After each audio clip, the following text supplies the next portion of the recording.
Wind. It's the one thing that follows you from the north down to the plains. For one family, a job has brought them across state lines to Oklahoma. As the family takes on this transition, they are forced with new opportunities and growing challenges.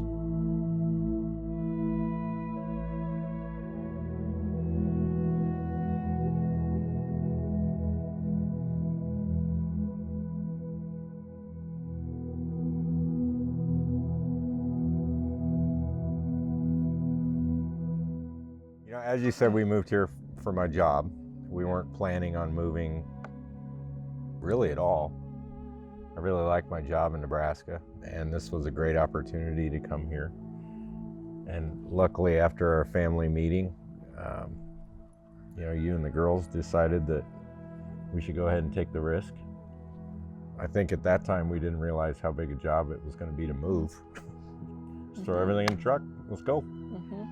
With our hobby farm, we'll call it, the 6 horses and the dogs and the cats, chickens and all my crap. The equipment and the hay stuff.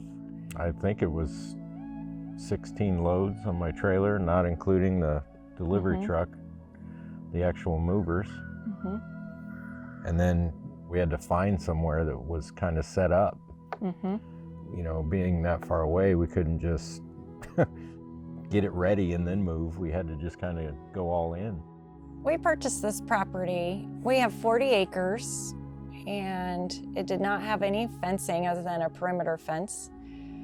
Half timbered, half pasture, and it has several ponds. We had to very quickly design where the horses could be, and we had to work with the physical limitations of the land as well as what we wanted the horses to have access to. And that was all part of the decision-making process of the track that we built.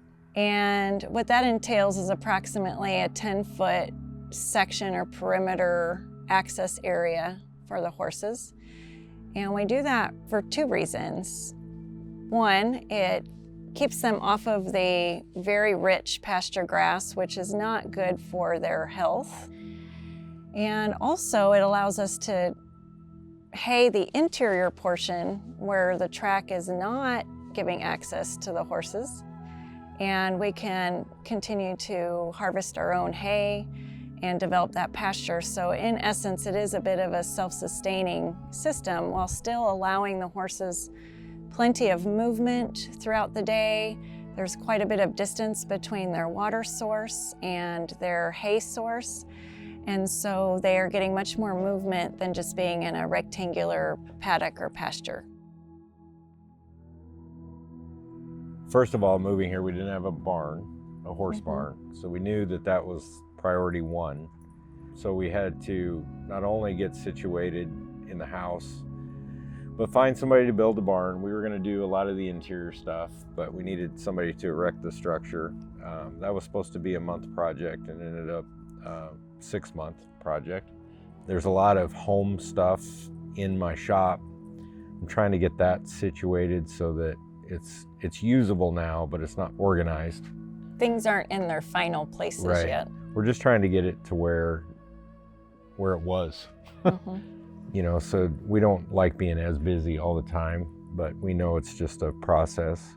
Outside of the projects is, the girls, I think, have changed and flourished here. I think they have a lot of opportunities that they may not have had in Nebraska, like Mia, for sure. She is going to OSU, which probably wouldn't have been on the radar in Nebraska. And she's had all kinds of opportunities. She was able to get pre-enrollment into the vet program. She's working for the school. She's an RA. The way that things played out with Lucy's opportunity with being a CNA on the CVICU really helped form her desire for being in that field and being a nurse. She developed some really great relationships with some of her mentors, and I think all of that has just been really a wonderful thing for her since we've moved to Oklahoma. Lucy in the process has also met her future husband. That's also been something very exciting and will bring lots of different family memories in the future. We're looking forward to that. We're excited to see where these different paths for the kids take them. You know, there's no telling what it would have looked like in Nebraska, but what I can say is that the way our lives have gelled and formed since we've moved here, things have just kind of come together, and we're just riding along with it and enjoying it, and continue looking for the next opportunity for everyone.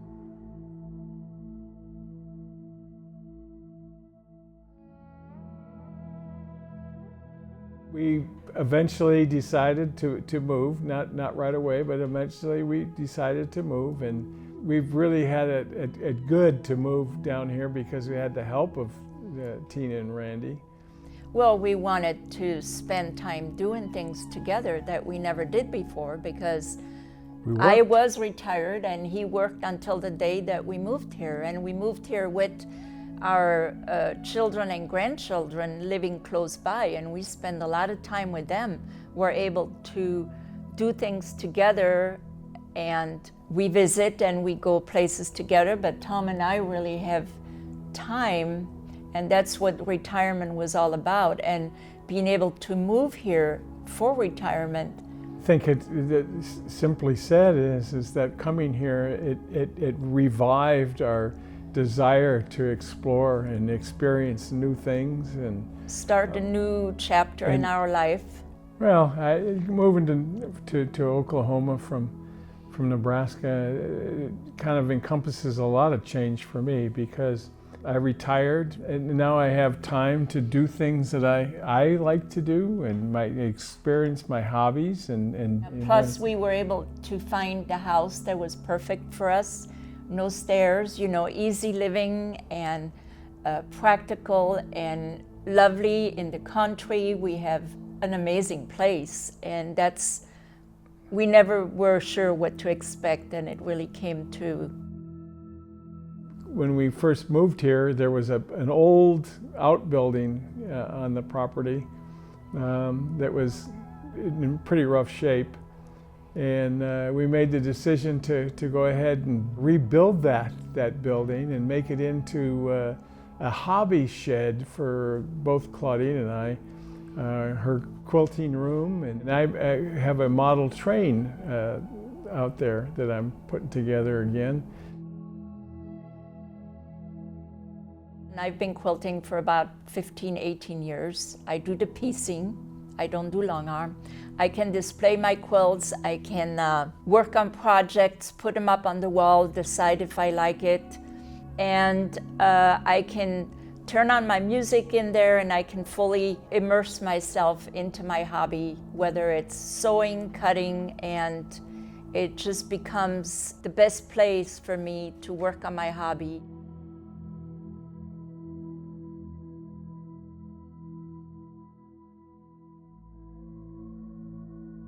Train room, for example, the setup is going to be twice the size that it had been in the past.